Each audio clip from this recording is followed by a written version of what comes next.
Good morning, beloved. This is Pastor Rodney Adams, Big Calvary Baptist Church, with a moment of meditation. In John's Gospel, chapter 13, the Bible gives a story about Jesus. It tells us that Christ, when he was about to go to Calvary, before he actually went to Golgotha's hill, he took the time to spend an evening with his disciples. And it was during this time that he disrobed. Then he took a robe, he bowed down, and he began to wash the disciples' feet. In verse number 12 of John 13, the Bible says, when he had finished washing their feet and had taken his garments and sat down again, he said to them, know ye what I've done to you? He says, you call me Master and Lord, for you say well, for so I am. If I then, your Lord and Master, have washed your feet, you also ought to wash one another's feet. For I have given you an example that you should do as I have done to you.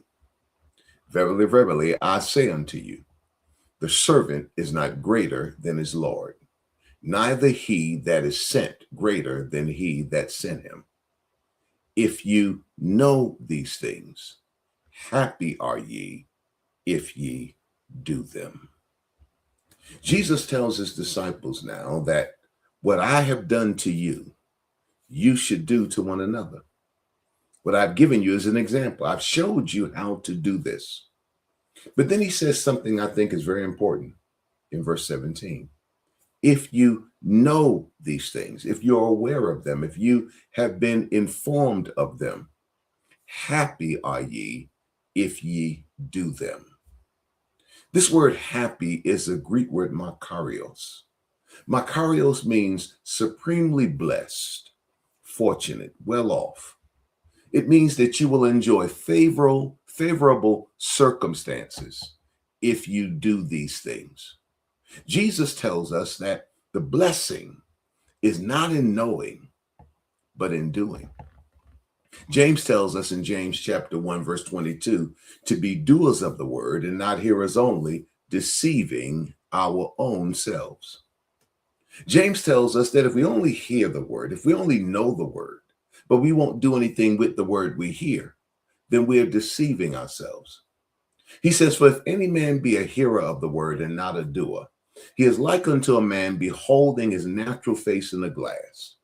For he beholdeth himself and goeth his way, and straightway, immediately, he forgets what manner of man he was.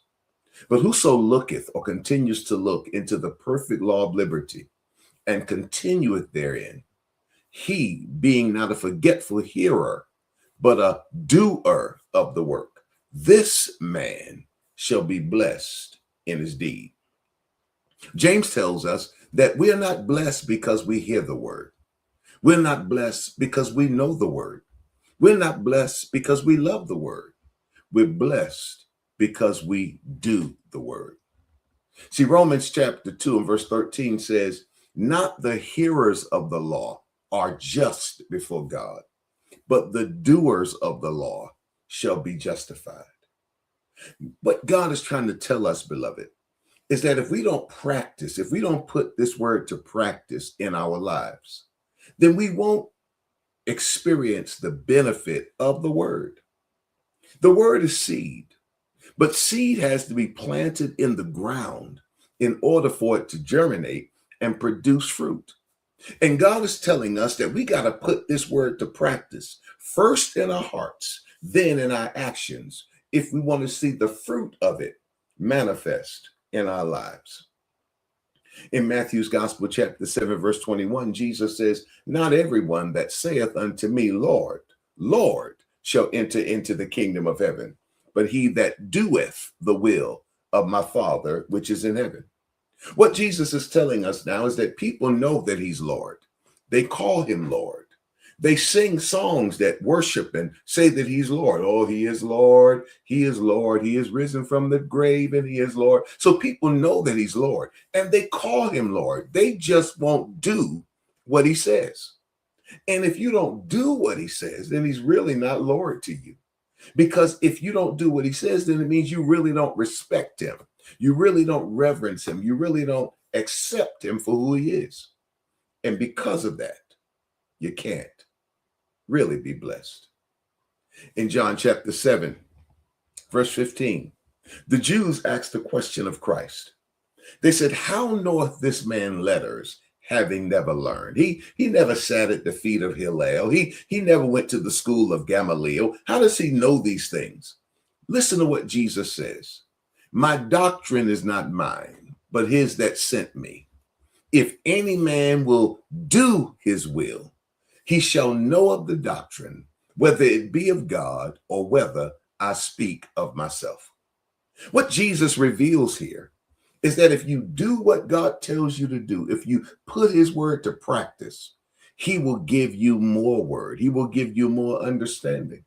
But if you don't use what he's given you, if you don't do anything with what he's already revealed to you, if you don't put it to practice, he's not going to give you more. As I close, I want you to consider the story in John's Gospel, chapter 2, verse 1. The Bible says the third day there was a marriage in Cana of Galilee, and the mother of Jesus was there, and both Jesus was called and his disciples to the marriage. And when they wanted wine, the mother of Jesus saith unto him, they have no wine. They run out. It's gone. Jesus says to her, woman, what have I to do with thee? Mine hour is not yet come. Now, I know that term woman seems offensive in this day and time, but back then it was actually in their Oriental custom, a favorable way, a respectful way to address their mother. He says, my hour is not come. What do I have to do with this?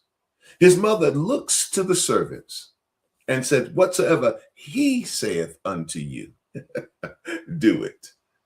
In other words, she, at that point, said, I'm putting it in someone else's hands. Whatever he tells you to do it.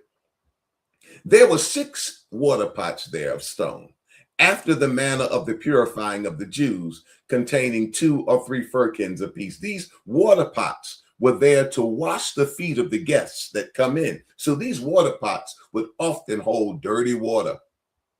Jesus says to them, fill the water pots with water. They filled them up to the brim. Then he said to them, draw out now and bear to the governor of the feast. And they bear it. When the ruler of the feast had tasted the water that was made wine and knew not whence it was, but the servants which drew the water knew. I love that. That's in parentheses. The governor of the feast called the bridegroom and saith unto him, every man at the beginning doth set forth good wine, and when men have well drunk, then that which is worse. But thou hast kept the good wine unto now. This beginning of miracles did Jesus in Cana of Galilee, and manifested forth his glory, and his disciples believed on him. Beloved, there were a lot of people at the wedding. They were all at the wedding. There were people that had positions of influence. The bride and the groom were there. Their parents were there. All their family and friends were there. There was even the man that was running the banquet. He was there. He was the one that they called and had to drink the wine, just to taste the wine. But none of them knew where the wine came from. The only ones who knew were the servants who actually did the work. Only when you do what God tells you to do, only when you put the word to practice, will you truly be blessed. It's a moment of meditation. I'm Pastor Adams. Think about it.